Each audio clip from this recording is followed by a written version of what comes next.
Welcome back. Let's bring in our guest who was on the field in Ekiti State. We did tell you that Ekiti is going to be a big one on the program today, as well as other elections. Remember, there was a governorship election in Ekiti State, and there were 6 by-elections taking place across senatorial districts and federal house of federal constituencies across Nigeria. Out of all of these elections, so if we calculate and say maybe 7 elections, the PDP won 1, the APC won the rest. Mr. Jake Pele is the founder of TAF Africa. He joins us virtually. Mr. Pele, thank you so much for coming on the program. Well, Jeff, thank you. It's been a tough journey. Maybe you just stay without the video. Yeah, it's been a very interesting election. I would say specifically that I think, in my own opinion, this is one of the most peaceful off-cycle election. It is such that we have a bit of better voter turnout, and hopefully this will serve as a model that would go on the increase for INEC. I think the rec here did his best, maybe because of his civil society background. He was all over the media, he was giving interviews, he appealed to the voters, and we saw a good turnout. And I must also commend INEC for their logistics. They got it right this time. I can tell you, and of course, you know I don't word. I went round the words, several of the words, and I saw for myself, you know, people coming out en masse at 7.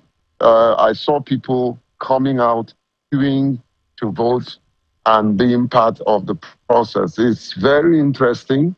Hopefully, like I said, this can serve as incremental templates for the entire, forthcoming 2027 election. And hopefully, we will see that. I had a word with INEC chairman, and I did appeal to him to do a reflection meeting where he would take into consideration some of the successes and failures of Ekiti, and see how we can ramp that up and replicate it in 2027. I'm very concerned about 2027, the level of intrigue, the level of power play that these politicians are bringing into our electoral process. I also want to talk to your viewers about River State. Mr. Pele, just a moment. We'll binge on the other elections. I want us to stay with the election in Ekiti for now. Yes, let's stay with Ekiti for the moment. Let's binge through the good and the bad, or the good and not so good, whichever is convenient for you. So let's talk about what has always been the concern. So 37% voter turnout, if you look, or 36 from what we've seen, if you look through history from 1999 till date, 37, I think the lowest was last time, so it's an improvement. The last time was, I think, about that range or so. But 37 is slightly lower than the natural average from the time of 1999 till now, because they used to average 40%, 40-something%, and then when it's down, it comes to 30-something%. So this is not as high as we expected it to be.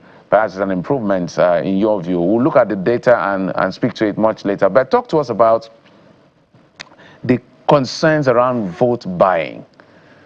What did you observe?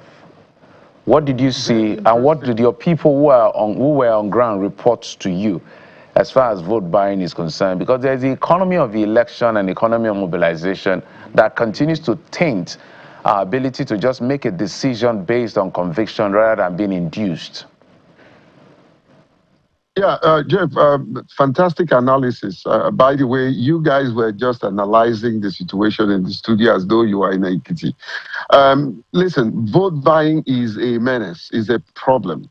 It's something that we will continue to deal with in our electoral process. And it's not acceptable. Vote buying is neither here nor there in terms of who are the traders, who are those who are trading, who are those who are buying. And I can tell you for free that is both parties. I think most times the party in power who have more economic power tend to be the one that champions vote buying, and of course, is the case of the highest bidder. So we'll continue to see this. Unfortunately, if we don't stem the tide, the problem is not just what happens; is what happens after the election when people are not punished, when they are caught, when DSS and EFCC and they just run around the place and say they will have arrested. At the end of the day, they don't prosecute anyone. So people will continue to do it. Sometimes we blame poverty as responsible for that. No, I think it's the indiscipline of people, the lack of patriotism, people not knowing that they are selling their future and destiny at the expense of or the good process that we are all trying to ensure that we have. So it's something that is concerning to me, concerning to everybody. We did deploy. I can weigh in on inclusivity, which is my TAF. We will continue to see this kind of situation, which is very unfortunate. In terms of what could have ruined this election, vote buying is top on the list. Security operatives did well. I must commend them. And I'm also saying the inhuman way they are treated.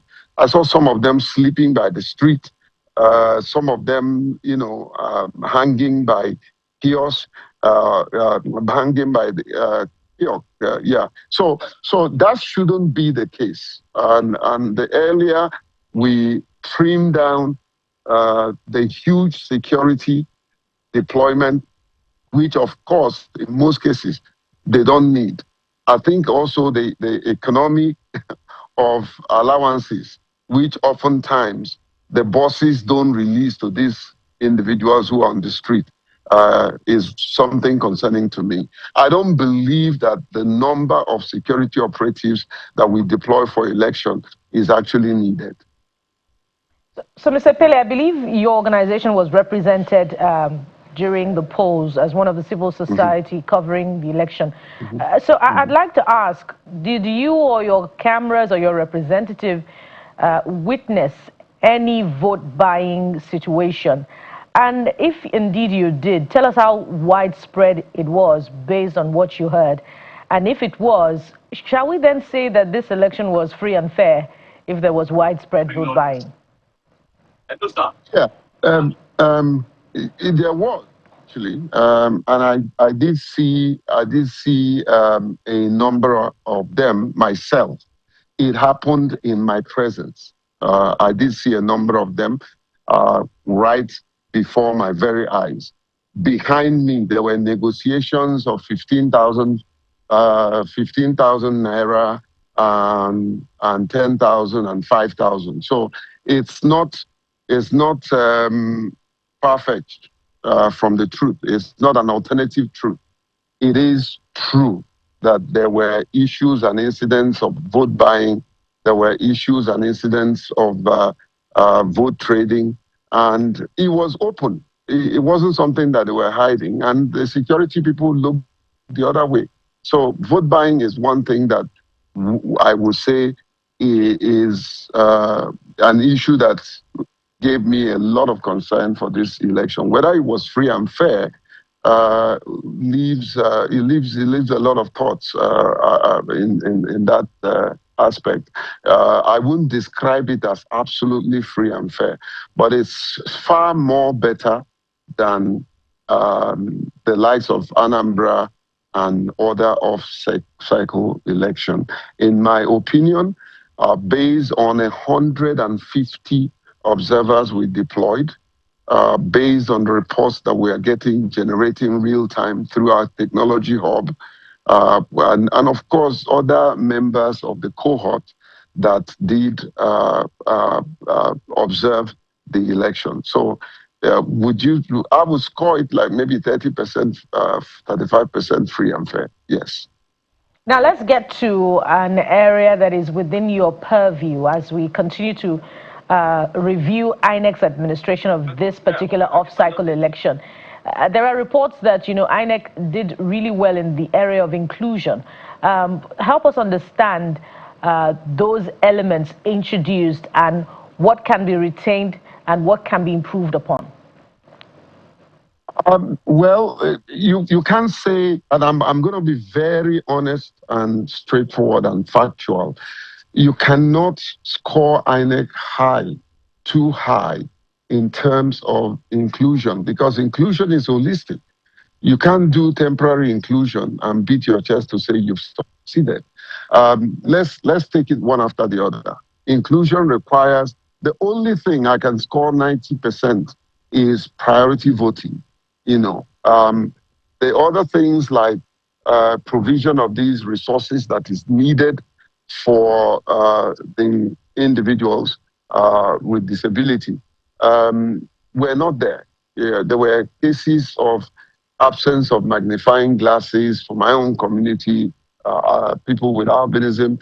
There were cases of absence of the voters, the total voting or otherwise the jacket, the braille jacket, yes, and I didn't see the posters for persons with hard of hearing or the deaf.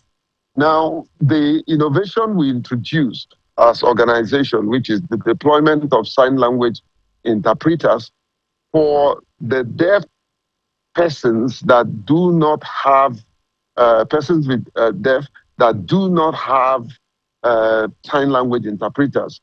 We saw that in operations.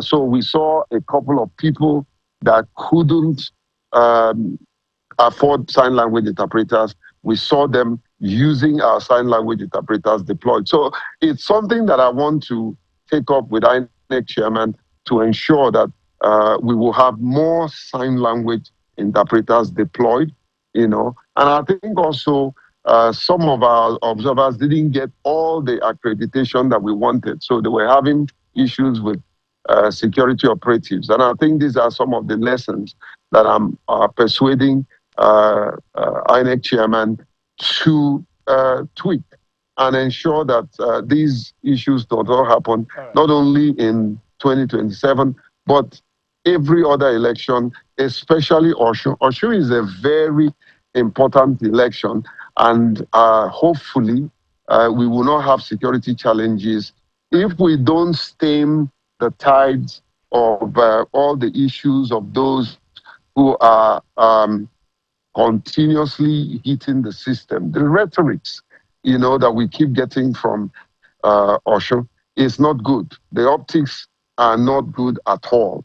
And the earlier we stop that and know that we only have one country, all of us, then we cannot move forward in terms of our electoral space. The test, the litmus test for the Electoral Act also played out, but I think also reasonably, there was a reasonable upload of results.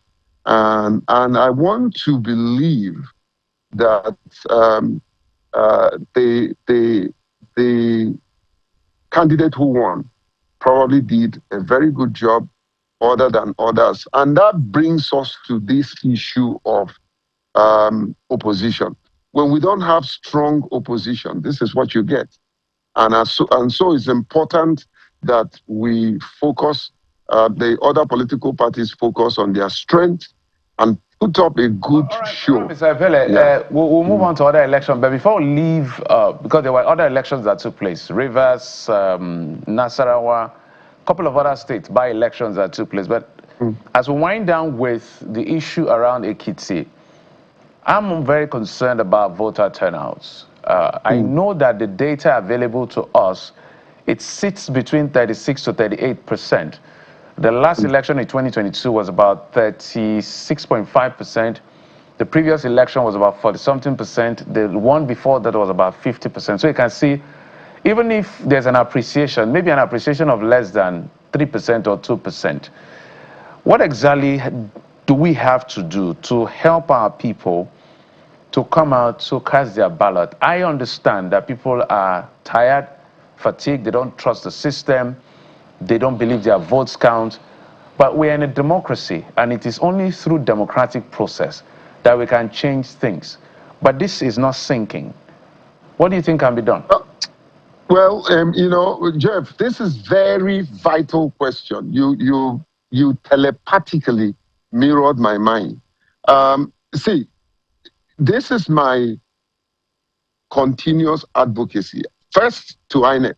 I have spoken times without numbers, and I'll continue to speak to INEC chairman. I say, you're the face of INEC and the electoral system in Nigeria. You need to come out and begin to embark on confidence rebuilding strategy, confidence building communication. You need to come out and say, I am the new INEC chairman. There's a new INEC. You need to trust the process. You need to come out. So strategic communication is very, very important. You know, the politicians needs to also help in voter education. You know, all of us, civil society, we have a role to play in voter education. The people needs to be properly sensitized. The media has a role, you know, which is primarily what you guys are doing. But we need to let the public know, the citizens know, that we only have one country, and that the electoral system is such that if they don't vote the right person, their candidate, the other person will take the mantle of leadership and lead them by fire, by force, like we say in church. You know, so there's institutional strengthening is there. You know, what happens after the election is also very important, because if the people keep believing that their ballot will not count, but the judiciary gaggle or whatever they use to decide the fate of the electorate is what counts, they won't come out, you know. So let me use this opportunity, as everyone hears my voice on a national television, to say to citizens of Nigeria, we must not abandon the electoral process. We must not abandon the power to choose who leads you. If you do that, it is to our own peril. It's not the politician, it's not the screwed electoral system, it is us. So let's see what we can do to totally, absolutely support the process and ensure that we have an electoral system that we will eventually beat our chest to say, yes, we are right there. I think I want to end with Obama's quote. Democracy will win if we all fight for it. Democracy will win if we all fight for it. We can't keep making excuses when in our own little space there is something we can do. Yeah, we're totally out of time, but I'll give you 10 seconds. You wanted to comment on Rivers. I know you're a Rivers man. Your mind is always there. 10 seconds so that we'll wrap up the conversation. There was a by-election in Rivers. I heard you wanted to say something before I announced that we should stay with Ekiti. Well, the issue of Rivers State, it's laughable. There's no democracy in Rivers State. There's no election. Wike enforces the kind of candidate he wanted. The followers is a tokenism kind of election. He gave it to the people that have been supporting him. Olakanwogu and the rest of them, they are staunch supporters of Wike. So for me, as far as I'm concerned, there's no election. If Wike and all his supporters will let the people choose their leaders, they will be shocked. And what they are playing out is the template of what to come. So whoever he endorses is our candidate. Eventually becomes the leader in Rivers State. It's a show of shame. All right, Mr. Pele, thank you so much. I know you have a flight to catch, so let's allow you safe trip. J.K. Pele is the founder of TAF Africa. Thank you, sir, for coming on the program. We appreciate it. And attention will now be on Osun election. Kimpact Initiative, Mr. Doe's organization, where he serves as an ED, has commented, he told me in one of the programs I hosted, he said, look, they've recorded about 40 incidents of violence already for the election. So that's why everybody's saying Osun State is going to be a great litmus test to what will play out in 2037, because that's the last election before the general election. But I hope there will be peace.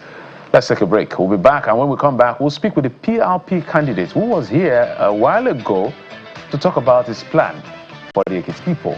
Well, the Ekiti people said to him in this election, from the results we saw, I don't think we want you yet. We'll talk to him in just a moment. Stay with us.